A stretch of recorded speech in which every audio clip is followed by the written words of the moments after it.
Hello, everyone. My name is Matt, and this is the Playing Indies podcast. And today we're going to be talking about Rain in the Abyss, I believe, with the dev. Um, if you'd like to introduce yourself, I'll give you the opportunity now. Oh, thanks so much. Hi, I'm Freddy Ramirez, a solo game developer on Westware and creator of Rain in the Abyss. Nice to meet you. I gotta say, it's really nice to get the chance to talk to you. I understand we've had our difficulties, and I'm really happy to get the chance to talk to you about this game. I'm super excited about it. It looks absolutely beautiful. Um, and I would like to go ahead and get started with our first question. On all the work that I've seen on your Twitter page for Rain in the Abyss, every one of them are tagged with horror. Now, I've seen this pixel art, and it's just absolutely stunning. It's beautiful. It's just amazing. And what I want to know is, where does the horror aspect come in to this game? It's so pretty, and I want to know. Yes, that's right. It's a horror game. I still do not show anything of terror. It will be a game with a deceptive face, where at first we will be able to see a very colorful, peaceful, and warm areas. But once the player decides to go further into the abyss, he will realize the true face of the game. I want to make a game as beautiful and fun as horrific and tragic, sad. I hope can disturb the player. Well, that's great. I honestly, that's very straightforward. I really appreciate that. I can admire that. You've got a vision. Um, did you want to touch any more on that, or are you ready to move on to question two? Question 2. Sure, no problem. So I can see your character, and it was your Twitter profile beforehand, but I can see you the character on your game, and right now I've got your Kickstarter, the Kickstarter image you pulled up, or you sent me pulled up right now, and I just wanted to know, can you tell us anything about this character? Just anything in particular? Well, yes, she is the protagonist of this adventure. Her name is Nuez, like not. She is a young girl with a lot of bravery, agile, strong, intelligent, rebellious, and faithful to her ideals, with enough determination to achieve what few or not one could. At the moment, I can tell you that she loves cherries very much. All right. Well, that's good. It's great. Now, in some of the other uh, gameplay footage that I've seen, I can see some vials, red and blue vials, and up in the corners. And I assume this is health and mana. And I wanted to know if you'd like to talk about any of the game mechanics, anything you could tell us beforehand. Is there going to be magic, or how do these things play roles? If you'd like to divulge into that. Yeah, that's right. It's the health and spiritual energy of the game. I think many of us already get familiar with these two elements in almost any video game. And by other side, let's see, it's a horror game. So we'll use stealth at some points in the game as a mechanic to escape from some complicated situation.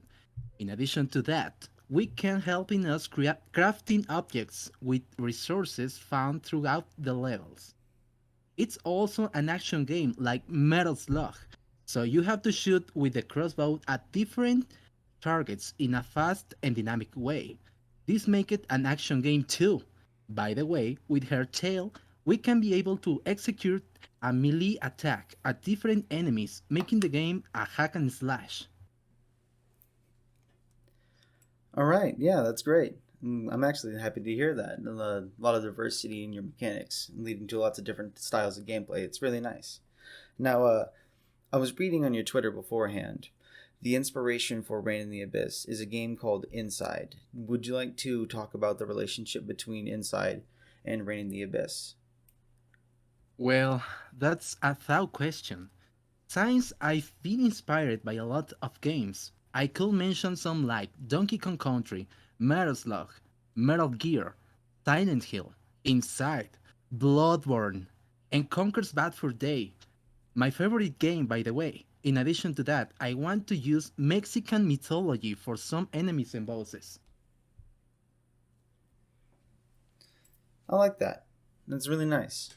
You're pulling from a lot of different places, and you want to bring some of yeah. That's great.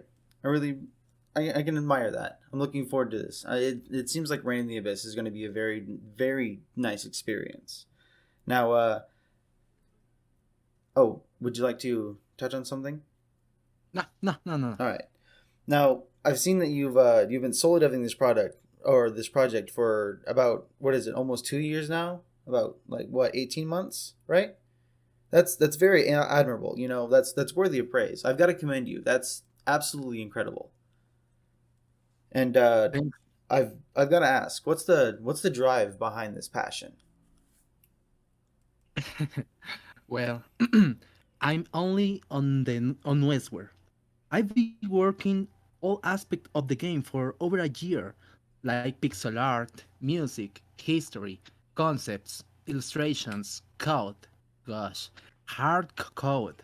My weak point. This has cost me a lot. I'm not very good with maths. Who has kept me motivated?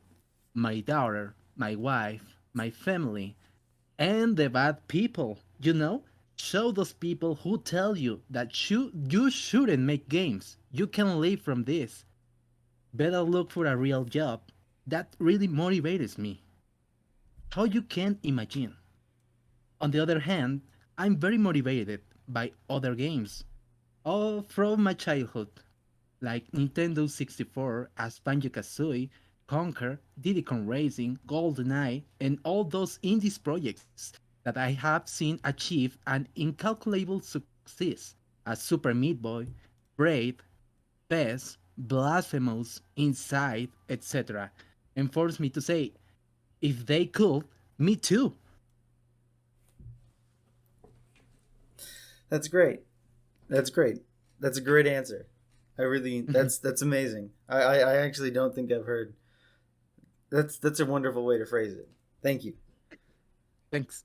Now, the last question that we've got is what's the end goal for this project? Do you plan on using this game as an establishment to establish yourself as an indie dev, or do you plan on marketing the game? Is this going to be your only game, or are you looking to make more projects in the future? What is the goal? Well, my real goal is not to be a millionaire. I think there are better jobs for it than to create a video game. My real goal is to establish a company that can generate employment for young students where I live. Because, like me, here in Mexico, there are many talented young people full of creativity and skill, dedicating ourselves to something else because the economy in Mexico does not allow us to follow our dreams, unfortunately. To do that, I have to give my best with this game. Really, really, really my best. Yeah, that's the point. That's the goal. That's an absolutely admirable and amazing goal, and I hope 100% that you can reach it. And I hope that this video and this interview helps you reach that goal. It was a pleasure to have done this interview, and excuse me my bad English. Oh, no, no, no, you're all right. Thank you so much for taking the time to come and talk to us. Uh, is there anything you'd like to add before we finish up? Um, I think it's all. All right. I guess I'm going to go ahead and let you get back to work. I see you're busy at work on Ace Sprite, so I'm going to go ahead and link your Twitter stuff down below. So if people are interested, they can just go down into the description and they'll be able to follow you and your Twitter page from just on the YouTube page. So thank you so much. I really do appreciate you taking the time to come talk to me. And thank you, audience, for dropping in and witnessing the interview. Thank you all so much, and I hope everyone has a pleasant day. That was a great pleasure. Thanks so much to everyone.